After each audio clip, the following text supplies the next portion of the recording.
Tervetuloa tähän Lähi-idän murroksessa webinaarisarjan toiseen jaksoon. Tänään keskustelemme Israelin vastaisesta Apartheid-kampanjasta, jonka edistämisessä kansalaisjärjestöt ovat olleet avainasemassa. Koska vieraamme tänään ovat israelilaisia asiantuntijoita, vaihdan kielen tässä vaiheessa englantiin, mutta suomenkielinen tekstitys on aktivoitavissa asennusrattaasta ruudun alareunassa. Welcome to this second episode of Middle East in Transition webinar series. Tonight we discuss the NGO campaign accusing Israel of apartheid against Palestinians. I'm Varpu Haavisto, the chairman of an NGO called YAPS, Young Adults for Peace, Justice and Solidarity in the Middle East. My guests tonight are Mrs Naomi Kahn, the director of the International Department of Regavim, welcome, and Mr Shaun Sacks, senior researcher at NGO Monitor, welcome Shaun. And Mr Maurice Hirsch, Lieutenant Colonel of IDF and the former Chief Prosecutor in the military courts in Judea-Samaria. Welcome. Thank you. Hi.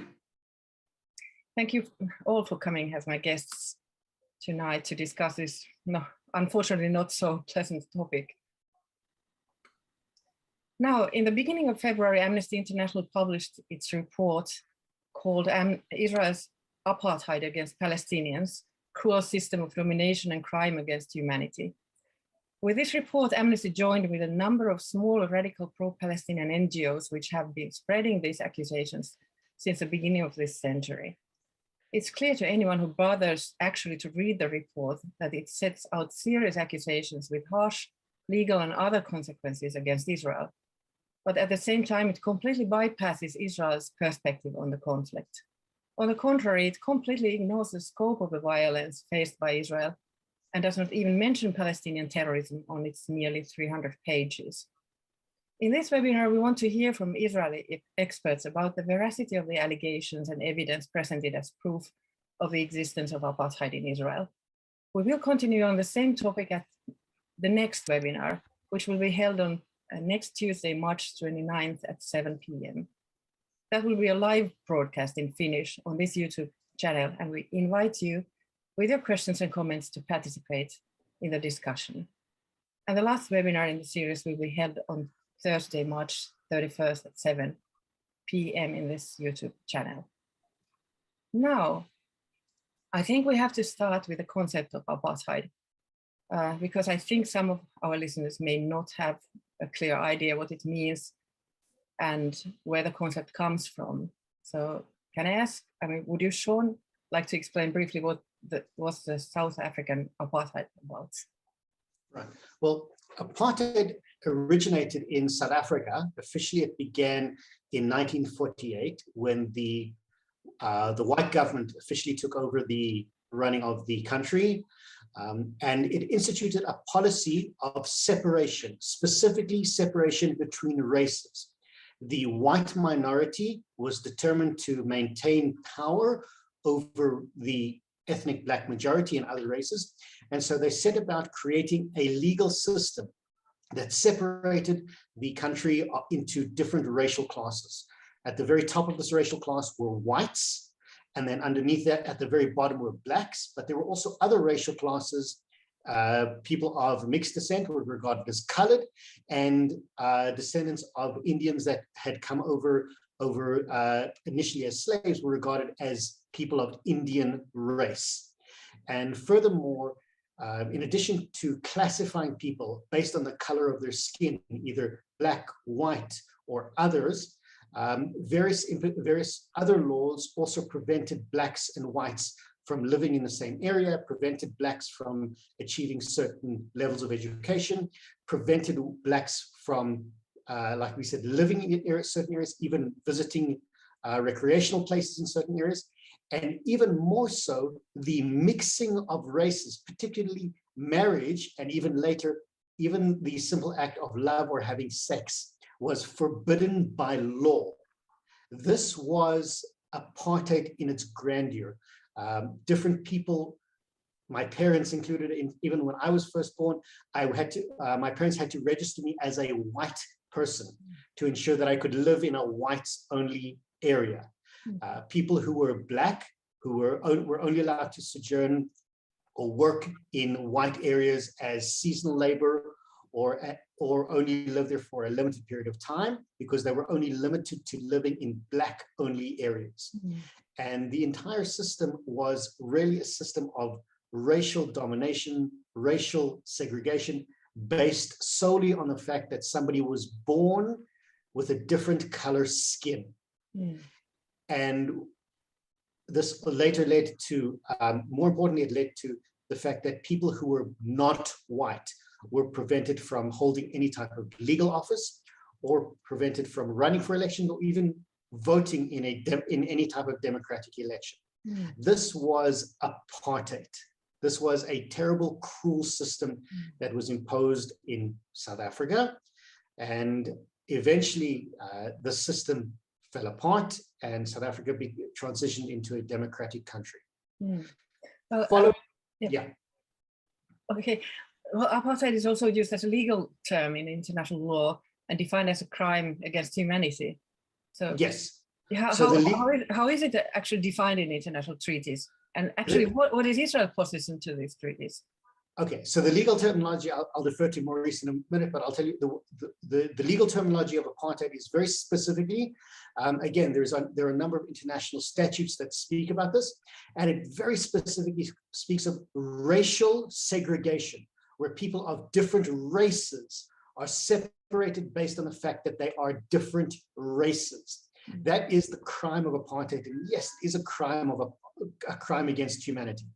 And that is why, specifically international law, it is regarded as the separation of different races and categorizing of different races. In fact, the same legislation, the same legal frameworks that speak about apartheid as racial segregation, very specifically say this is about races, different races, people who are regarded as different races. It is not about people of different nationalities or anything else.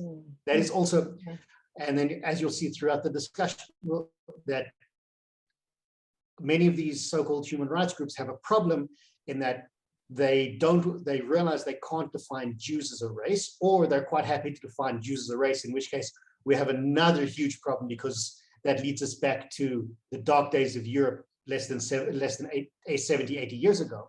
So instead, they have to come up with new definitions that apply uniquely to Israel and don't necessarily rely on international definitions or racial segregation. Yeah. So let's discuss about this effort to apply the concept of apartheid to Israel and to Israel-Palestinian conflict. As I read this report, I noticed one big trend that distorted the whole picture, namely both the history and the current situation, as well as Israel's actions, are described as if there were no real violence and no terror against Israel and Israelis. I will read for you one extract or some extracts from the report and want to hear your reaction to this. This is a quote. In September 2000, Palestinians launched a second intifada against Israel's military rule in the West Bank and Gaza Strip.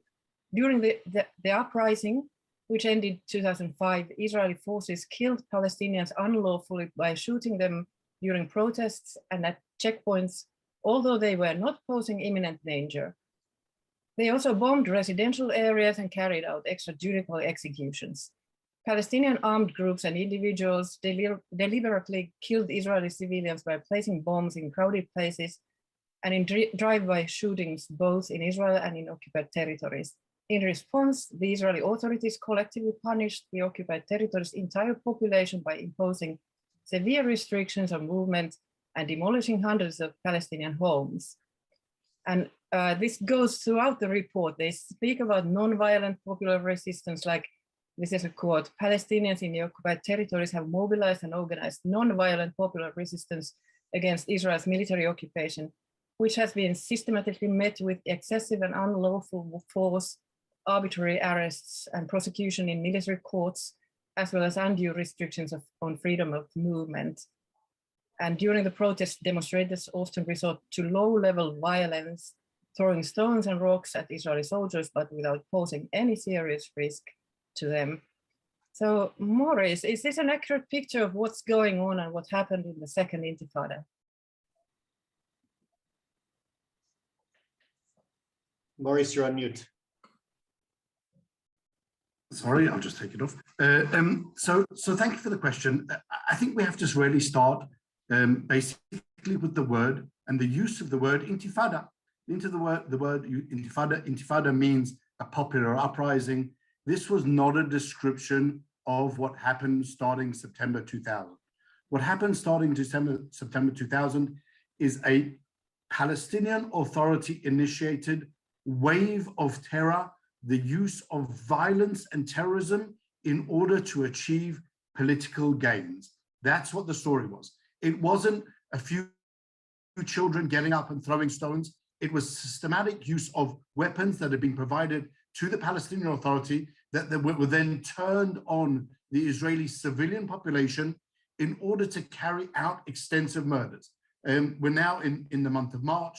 If you look back at the month of March 2002, for example, you will see that there were over 120 Israelis murdered during that month of March alone through a series of terrorist attacks, explosions in cafes, 9 people killed, explosions on buses, explosions everywhere. This is not in any way, shape or form peaceful resistance. This was all out coordinated war, and it needed to be treated as such. It needed to be treated as all out terrorism. And that's what Israel had to do. Now, Israel in that process implemented not a small amount of measures in order to save lives. Obviously, Amnesty sees everything as a punishment and as collective punishment. They talk extensively of the separation wall. Let's understand what the separation wall is. Even in Amnesty's understanding, Amnesty understands that Judea and Samaria, what they call the West Bank, should be Palestine. That should be the Palestinian state. And therefore, well, why shouldn't that be separated off from the rest of Israel if they accept that Israel has a right to exist? The problem is they don't accept that Israel has a right to exist. That's a whole different story. So when you have a slew, really a flow of, or never-ending flow of suicide bombers crossing over from the Palestinian cities in Judea and Samaria into the heartland of Israel, into the heartland of Israel's civilian population, and exploding themselves, how can it be seen as unreasonable to then build a barrier which would stem the flow of those human missiles? Amnesty doesn't accept that at all. Amnesty expects the Palestinians to be able to freely murder Jews without any implications. That's the bottom line of their analysis. When they talk about limitations on movement, well, if you have a certain city, for example, Nablus, Shechem, which was the source of scores of suicide bombers leaving each day, scores of other terrorists shooting at Israeli civilians, why would you not be able to impose measures which then save lives? Those life-saving measures obviously are considered by Amnesty across the board as a generalization of something which is clearly, as they describe it, a collective punishment.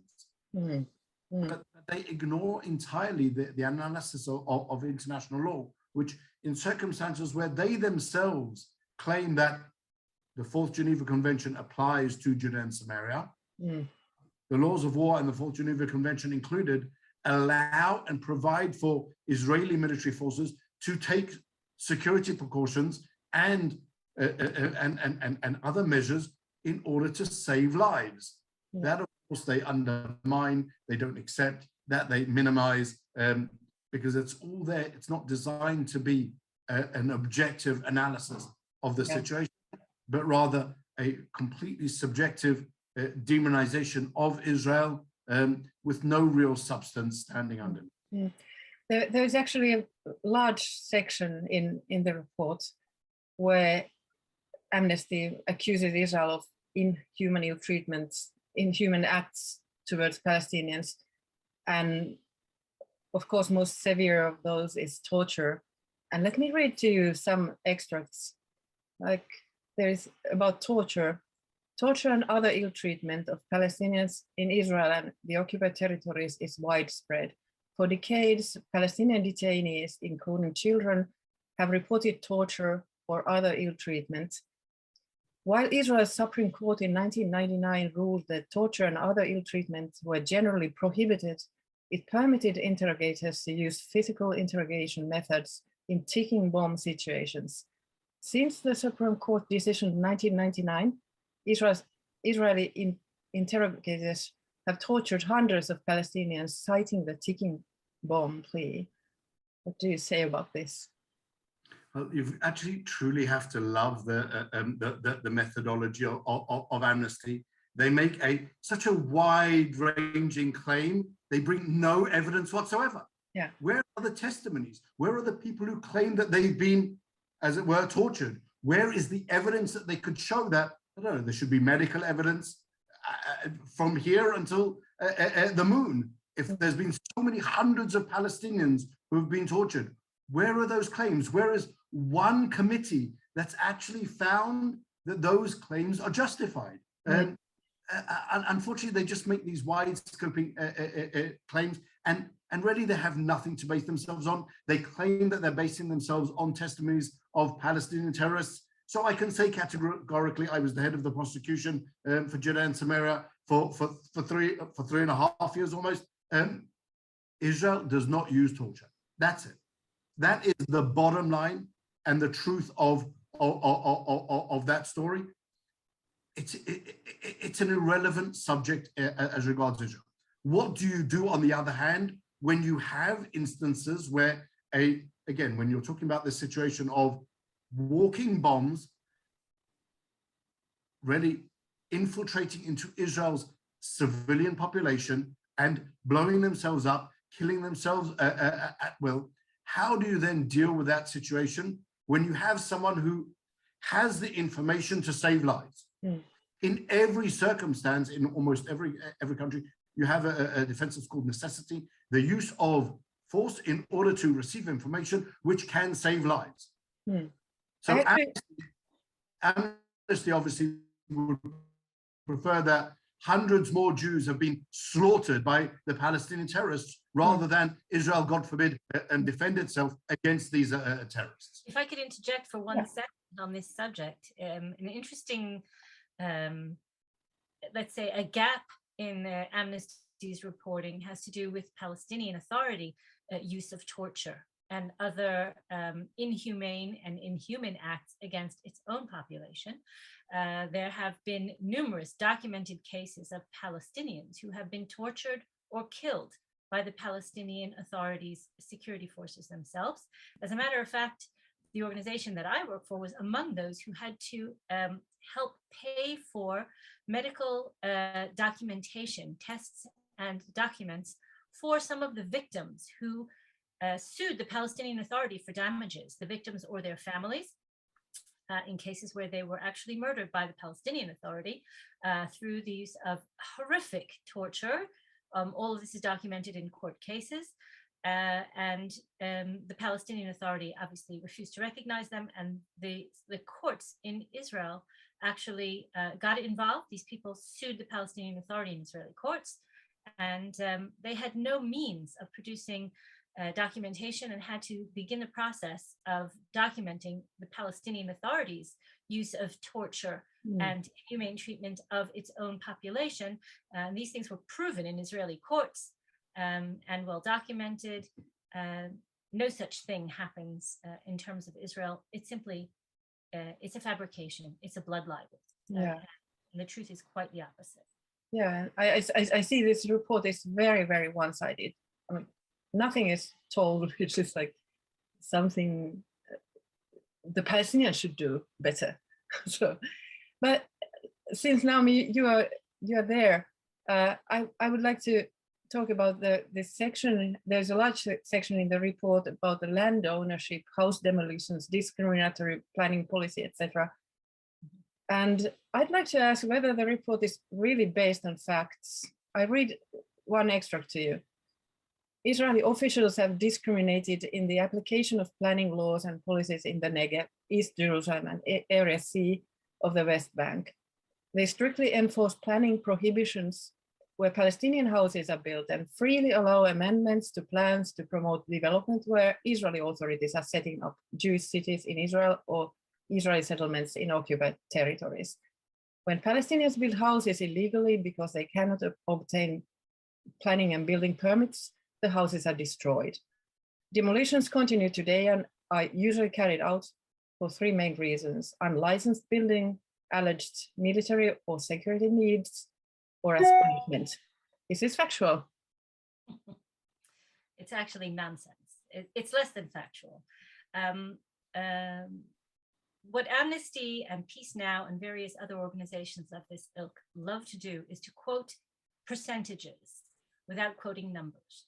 They quote percentages, for example, of the percentage of building permit requests submitted by the Palestinian Authority or individual Palestinians that are actually approved by the State of Israel's planning authorities, either in civil administration or elsewhere. We're talking generally about Area C.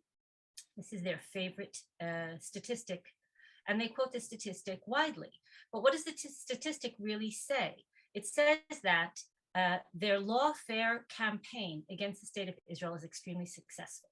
What does that mean? It means that the European Union and the United Nations and European donor states fund to the tune of hundreds of millions of euros planning permit requests that they know 100% will never be approved. If you ask for a building permit on an archaeological site or in a nature reserve or within the municipal lines of an existing Jewish community, you know very, very well that those building permit requests are going to be rejected. And they drag this through the courts for years. And then they say, oh, look, they've only approved a very small percentage of our building permit requests. And that is because they flood the system purposely in order to skew those numbers. So yes, the percentages are very small, because they have an unlimited source of funding to submit nonsensical, unfeasible, ridiculous permit requests. So that's first of all. Second of all, the question of building permits begs a much larger question. In the Oslo framework, in the current framework, which is international law, the Palestinian Authority has all the rights and all of the abilities to approve construction for Palestinians in areas A and B. We simply mapped out the area and saw that almost 70% of their land resources in those areas are completely empty, and they're available, and they could solve their housing problems for the next 100 years by using their resources legally in areas already under their jurisdiction. Instead, they use all of their resources to build politically, illegally, in strategic areas under Israeli jurisdiction in order to seize control of those areas and in order to create a black eye for the State of Israel if and when, on those rare occasions, Israel actually does demolish illegal structures. Now, the construction in Area C, when you look at the map, and this is what we do, when we look at the map and we see what the pattern is that emerges from this illegal construction, you can see where it's built and where it is not, where resources are being used and where they are not.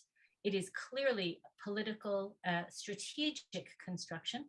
At present, we have documented 72,247 illegal structures built by the Palestinians in the areas under Israeli jurisdiction.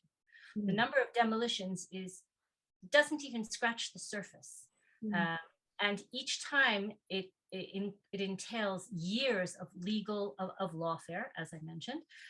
Protecting the illegal structures is another place that the Europeans fund very, very heavily. They actually build into their contracts with the Palestinian Authority subcontractors clauses and expenses for the legal protection of illegal construction, because they know very well that what they're doing is illegal. And these are European countries that have full diplomatic relations with the State of Israel, and they do this anyway. The State of Israel has not found a way to address this construction warfare, but it is warfare. It is just a different means of fighting the State of Israel, but it's been very, very effective. So essentially, the two main claims are A, that the State of Israel approves a very, very small percentage of building permits by Palestinians. That is true, because the very vast majority are nonsensical claims, nonsensical permit requests. And second, that they have no choice. They have to build there because they have nowhere else to live, which is patently false because 70% of areas A and B are still available, and they don't need any Israeli approval for any of those things. There are actually so-called case studies in this report.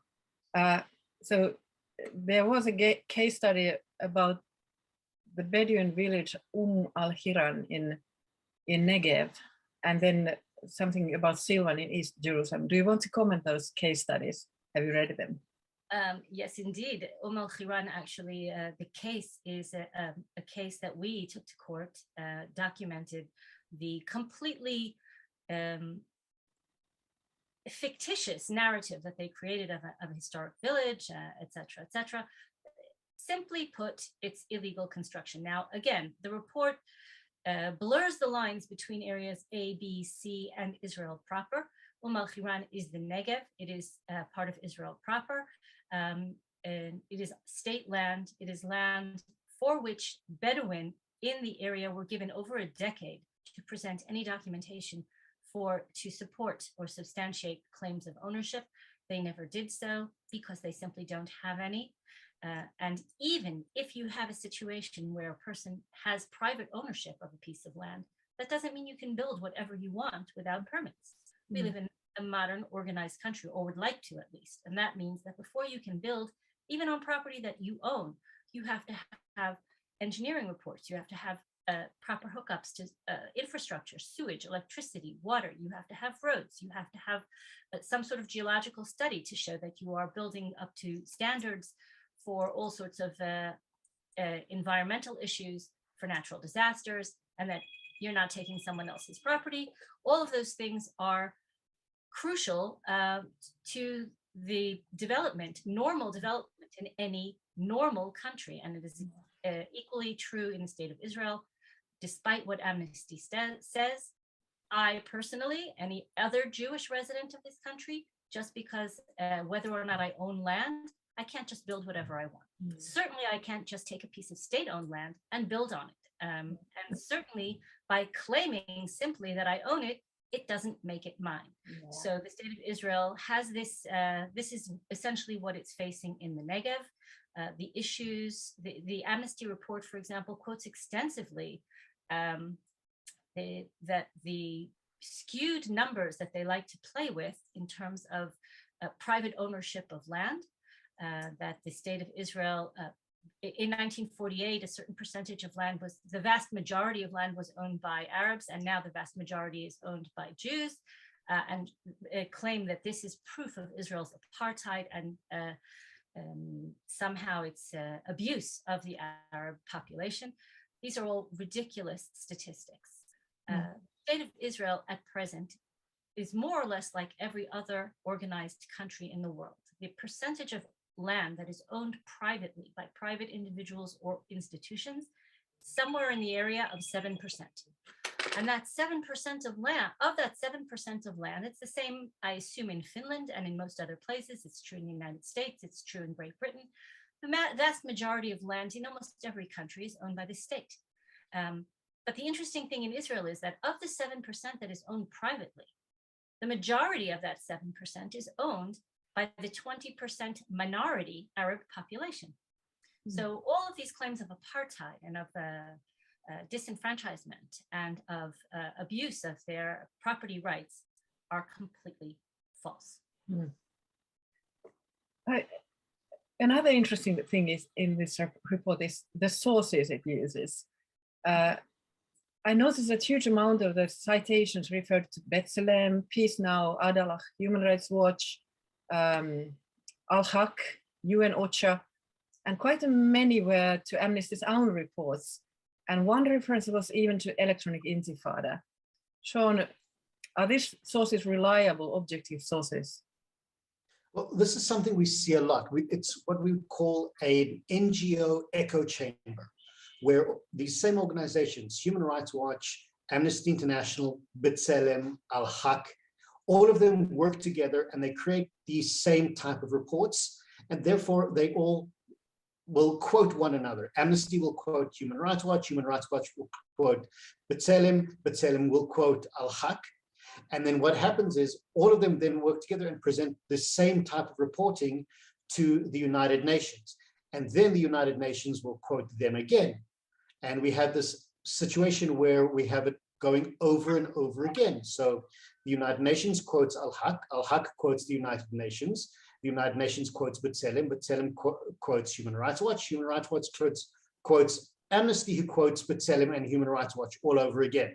And so nobody actually looks into, wait a minute, aren't these people just quoting one another? And unfortunately, nobody's really looking into that.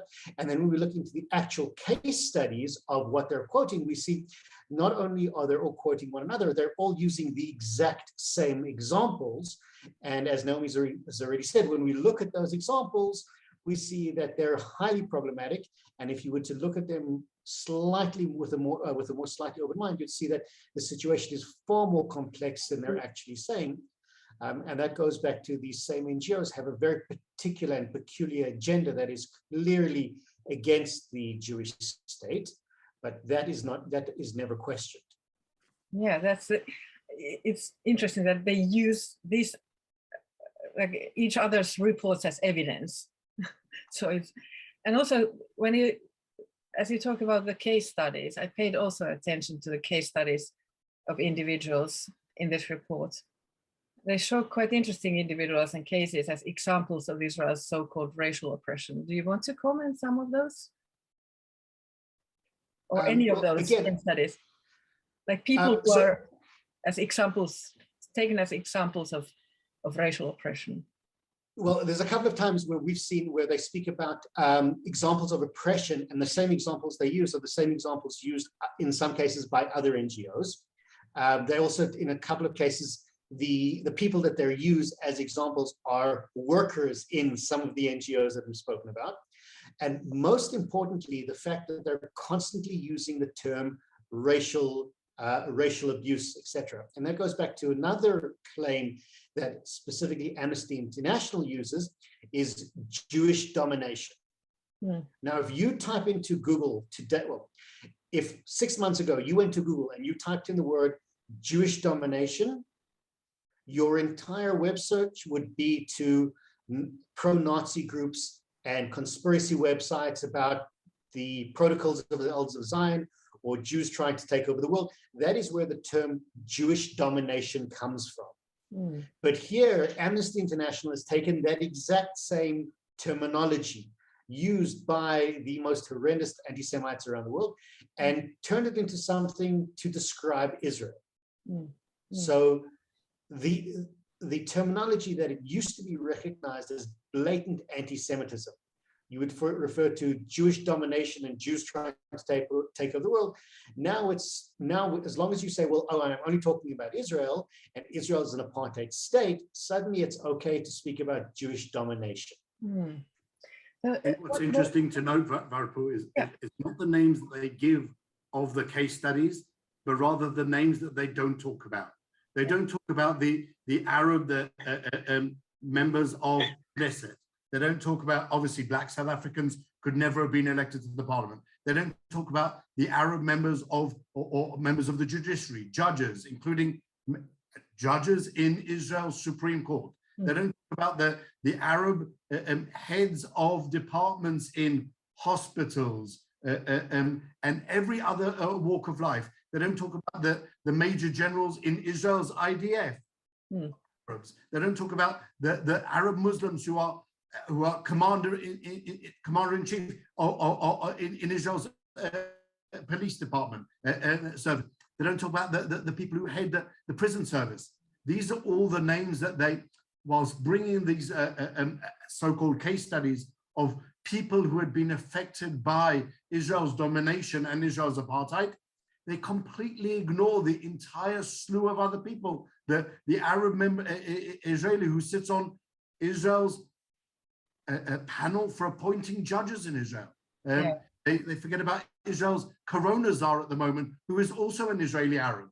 All of these people are obviously subject. You asked before, Shaun, the definition of apartheid in international law. It's amazing what they're talking about. The apartheid under international law, under the Rome Statute for the International Criminal Court, is an institutionalized regime of systematic oppression and domination with the intent of maintaining that regime. Where is that regime in Israel? I'd also like to point out a few other things that the Amnesty report does very, very subtly. And that is to paper over the difference between rights for its citizens and rights for non-citizens. They make one big, we call it a salad. You know, it's a salad here. We're not talking about, now apartheid always refers to discrimination of rights among citizens of any given country, and not whether or not that country is forced to give rights of any kind to non-citizens. Nowhere else in the world is a country expected to give full civil rights other than individual rights, to respect individual rights, but not national rights or other rights to non-citizens. And every country in the world has not only the right, but the obligation to protect its borders, to prevent infiltration, to protect its own citizens from acts of violence or other type of even political acts by non-citizens. So conflating the issues that have to do with Judea and Samaria and the things that have to do, for example, with the Bedouin in the Negev, is one way of making this salad more like a soup and making it very, very difficult for people who are reading the report to separate between the issues. I'd also like to point out that one of the cases that they bring, the case of al-Khiran, which you mentioned, for example, we have extensive documentation, aerial photography of the development of this illegal construction there, as part of a general issue of the rights of Bedouin citizens in the Negev. Extensive documentation and court cases and aerial photos, all this can be found on our website. This is just a small example of dozens and dozens of clusters of illegal construction by citizens of Israel who are Bedouin citizens of Israel. One of the things that Amnesty likes to claim is this somehow almost genocidal suppression of population or deportation or limiting the ability of these communities to thrive, et cetera, et cetera. And I would point out that the Bedouin population of the Negev, Israeli citizens, Bedouin Arab citizens of the Negev, that sector is the fastest growing population in the world on planet Earth, doubles in size every 15 years. So either we're not doing a very, very good job, or there really just is none of this oppression that actually exists. I would also note that in the populations, the Palestinian population in Judea and Samaria has grown tremendously. The Arab population of Jerusalem has grown tremendously. There is no indicator that would possibly support the wild claims that Amnesty tries to level or places between the lines in subtext so that it can't be attacked, but this oppression simply does not exist. And also, if we talk about the victims of violence there, then one can also ask, why isn't there any case studies of Israeli victims of Palestinian terror? I guess their number has increased dramatically since the beginning of the so-called peace process and establishment of Palestinian self-government. So this is also completely absent. So this one-sidedness of the report is very obvious. Yes, but it's an unfortunate confluence, I think, if we're going to talk about why it is that people don't see those numbers. Yeah. It's unfortunate because the state of Israel doesn't like to portray itself as a victim, and successive governments, particularly from the parties that signed the Oslo Accords and moved forward on the disengagement and all these other things, they like to portray, they don't want to admit failure. They don't want to admit, in many, many cases, that what they called the victims of peace far outweigh the benefits of whatever this peace has brought us in many specific metrics that we're going to look at. But I would point out that recently, very, very quietly and without much fanfare, the Swiss government announced that it would no longer be funding the Geneva Initiative, simply because nobody's listening. and there's no partner for peace. And they have essentially admitted that the Palestinian Authority simply isn't interested. It got what it could out of those initiatives and out of that framework. So now the person who dreamed up that framework, which is Yossi Beilin, is now trying to promote a new framework. And he's running around various capitals around the globe to try to drum up support for his new initiative, which will take the place of the Geneva Initiative, which essentially led to a brick wall, exploding buses, and quote unquote victims of peace on the Israeli side. So that's something that they are keeping very, very quiet. Shaun, I would like to ask you about the background of this apartheid campaign. What are the actors behind it, and also who has welcomed this report and who has condemned it? It's also interesting. Well, the background to this report actually goes to Durban 2001. I've spoken many times, and we will continue to speak about Durban 2001 was the UN conference against racism and xenophobia. Appropriately, it was held in Durban, South Africa after the end of apartheid, and it was supposed to be a conference that dealt with these issues of racism, of even anti-Semitism, etc. But very quickly, this conference devolved into an anti-Israel festival of hate. It was attended by over 1,300 different NGOs. And rather than deal with real issues of hatred around the world, the NGO conference focused uniquely and exclusively on Israel and deemed Israel as an apartheid racist state. And it began the process of comparing South African apartheid to Israel.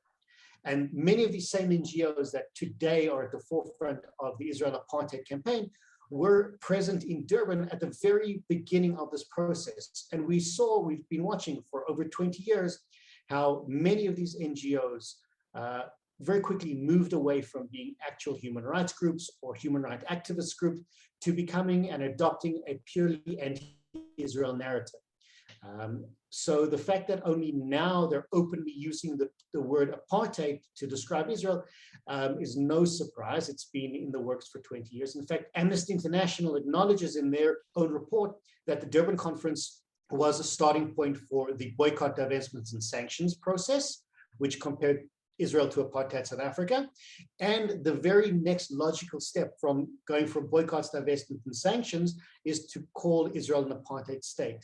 Again, many of the NGOs are very open about the fact that it is a process. So they went from Durban to BDS to apartheid, and we knew that was, and we saw this coming. Human Rights Watch did it, Amnesty International was very open about it, and we've seen many of the Palestinian NGOs going that way. And unfortunately, again, many of the Israeli-funded NGOs are also heading in that very same direction with a lot of European funding. So many people are asking, why would Amnesty International do something like this if it's not in good faith? It's, how do they benefit from this? Well, the answer is exactly it.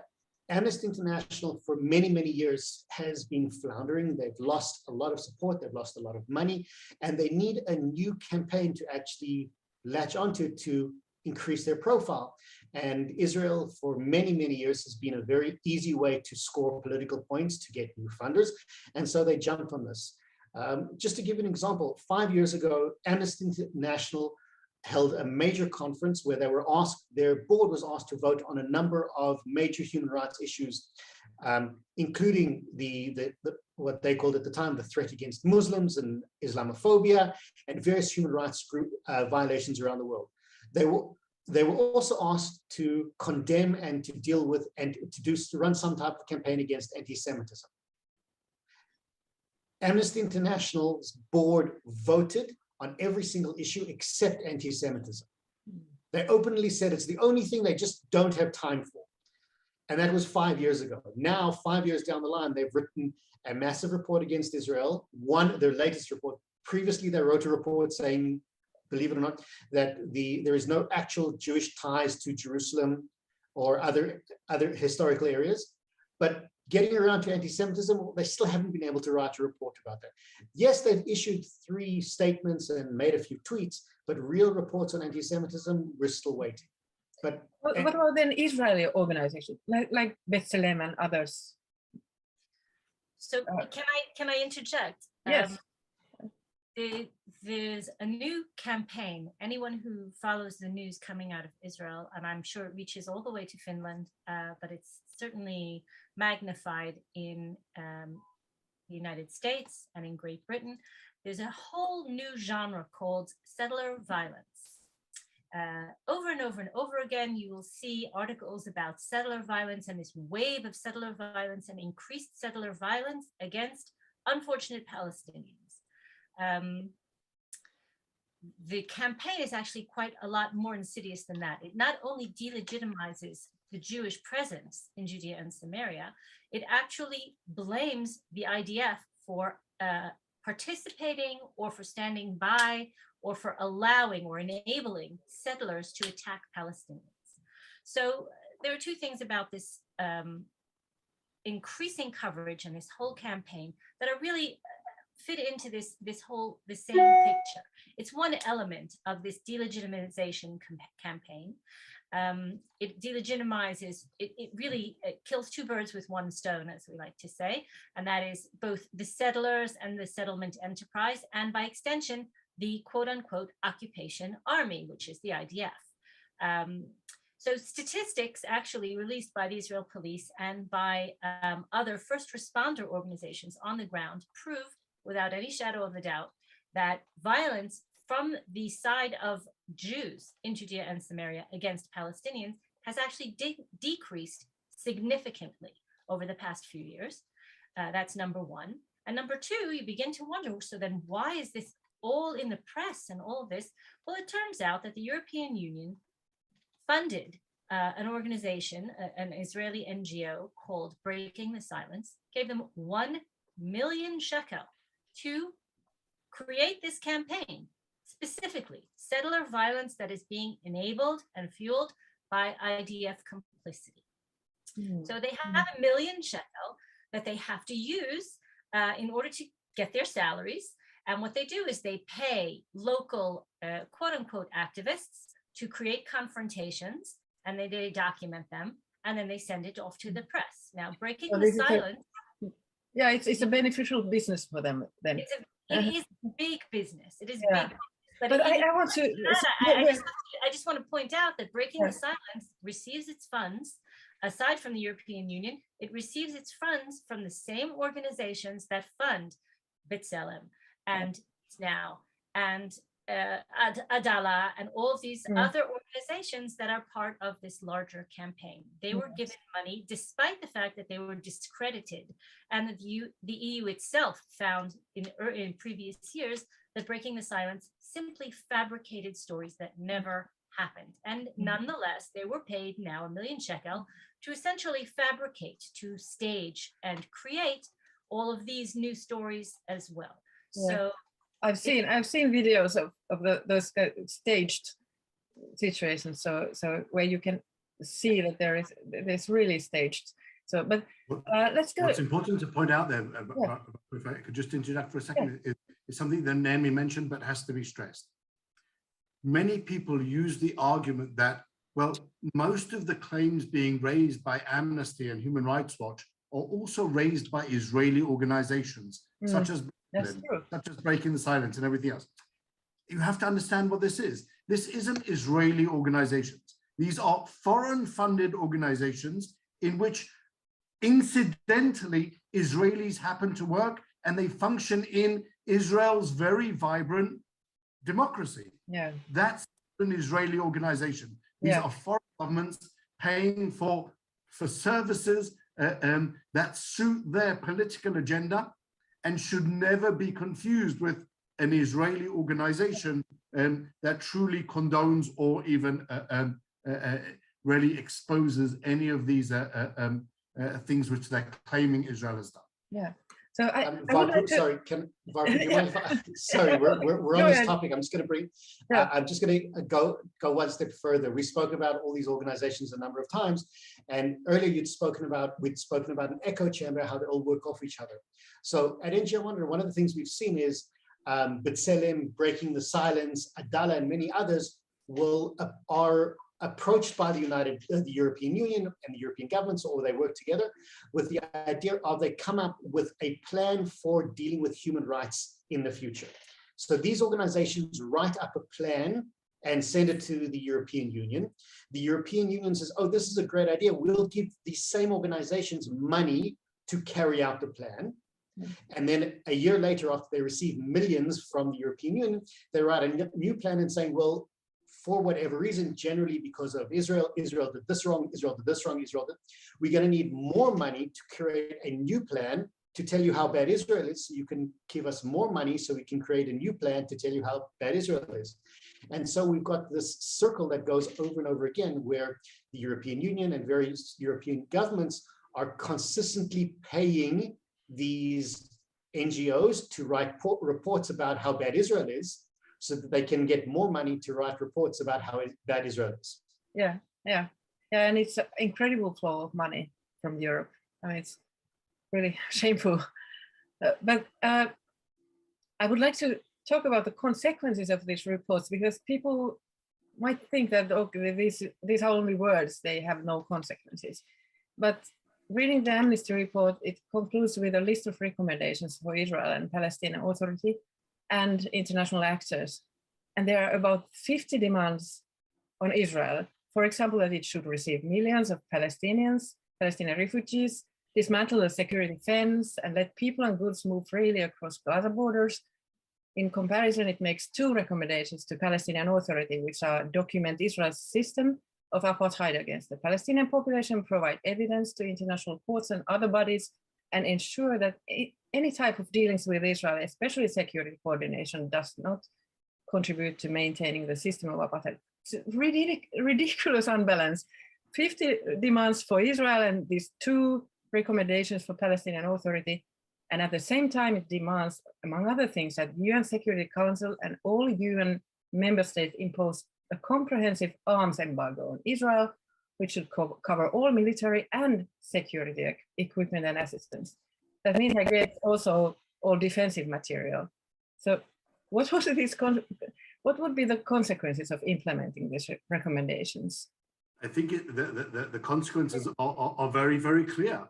The goal of Amnesty's recommendations is the annihilation of the Jewish state, of a Jewish homeland, anywhere on the globe. For Amnesty, every nation, every people in the world has a right to self-definition and ready for its own purposes.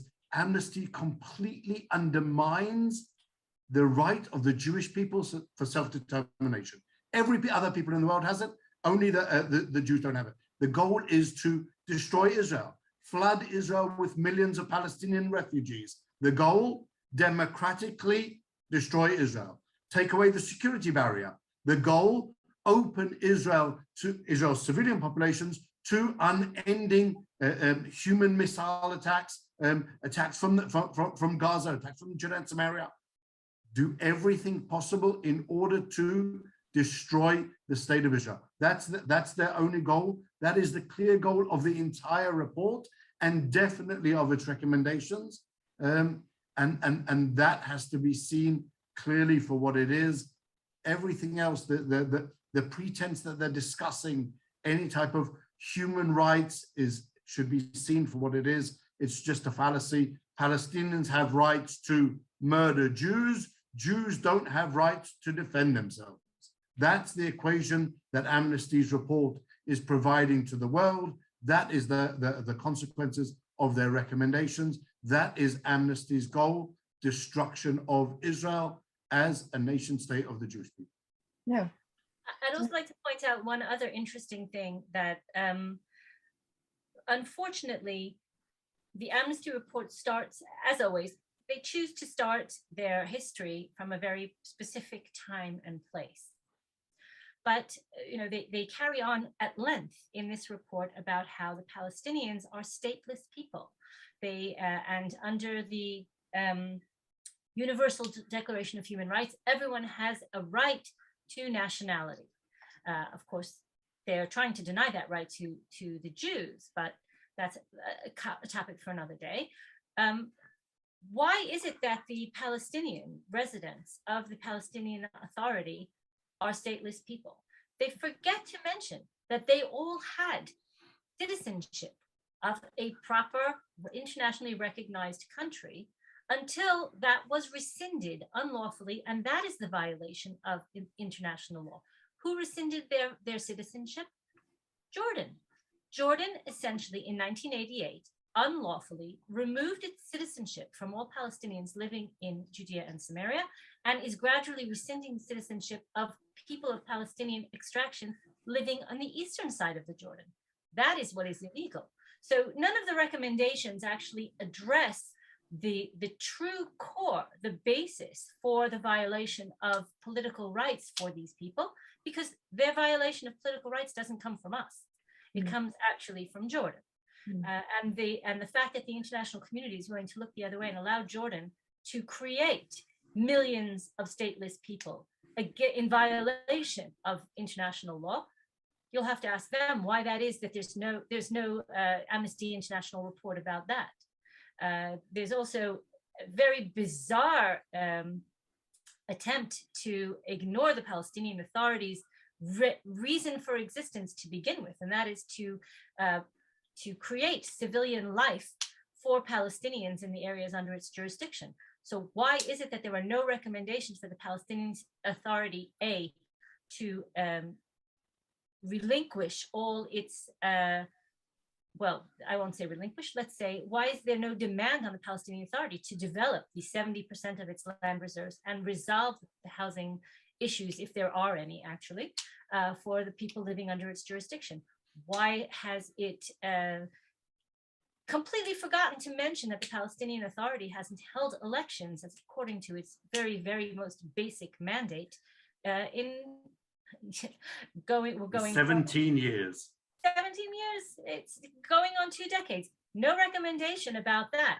No recommendation about imprisonments or summary, no recommendations about executing people who are guilty of the crime of selling land to Jews.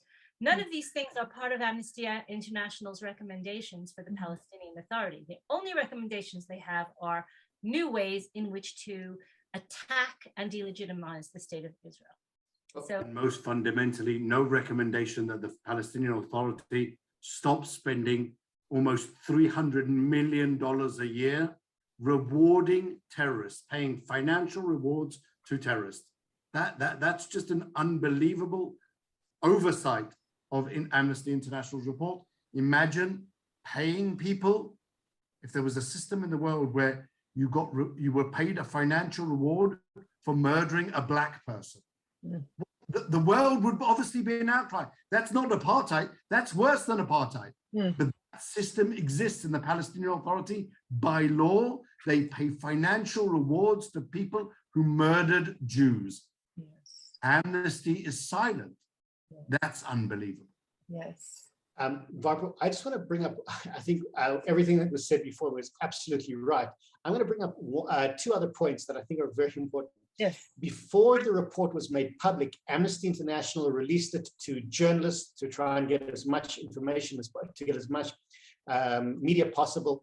And in the report, twice, Amnesty's report actually says, and I'm going to quote you, the system of apartheid originated with the creation of the state of Israel in May 1948. So there's their act, there's them telling exactly what they want. According to them, apartheid, this horrible, evil system, started with the creation of Israel in 1948.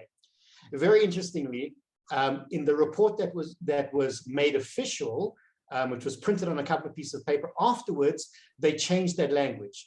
Amnesty International realized very quickly that even though they'd spent 4 years writing this report, maybe that was giving it away too much. But obviously, the Amnesty officials knew the truth, because just last week, Paul O'Brien, the head of Amnesty International in the United States, said the following, he was asked, should Israel exist as a Jewish state? And he said, and I'm going to quote him, no, it should not exist as a Jewish state. So there's your answer. Amnesty International can put together any type of recommendations they want, and they can use language, but at the end of the day, they see the creation of Israel, the creation of the Jewish state as a problem, and their goal, like many of the other organizations, is the eradication of the Jewish state. They, unlike many organizations and unfortunately countries that for years have been trying to destroy Israel with violence and wars, they have adopted the tactic of trying to destroy Israel through quasi-legal means. Yes. So, friends, our time is up. It's in conclusion, one can say that this report is not made in good faith. It has this political goal which you stressed, and we hope that we make it clearly understood also to our Finnish audience. But thank you all for this extremely interesting and revealing discussion, and peace, shalom to all of you. Thank you. Shalom, shalom. Thank you for having me. Thanks very much. Thank you.